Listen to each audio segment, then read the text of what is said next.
Welcome to the Slop Farm. Enjoy the video. In this video, I will show how to make cheese crunchy.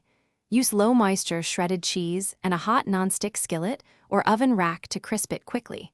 Spread an even thin layer, cook until golden and bubbly, then flip or broil briefly for uniform crunch. Season lightly with smoked paprika or black pepper for flavor.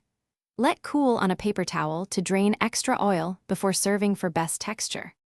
Start with room temperature cheese to encourage even melting and crisping. Preheat skillet to medium-high and use a thin layer for faster evaporation of moisture. Press lightly with a spatula for contact, watching for brown edges and nutty aroma as cues. For oven method, bake on a wire rack at high heat to allow airflow. Store leftovers in an airtight container to preserve crunch.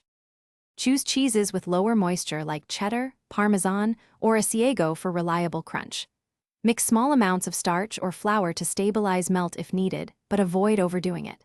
Keep heat high and exposure time short to brown without burning, and rotate pans for even color. If flakes stick, use a flexible spatula to lift gently. Enjoy as chips, salad toppers, or crunchy sandwich layers for added texture and flavor. Thanks for watching.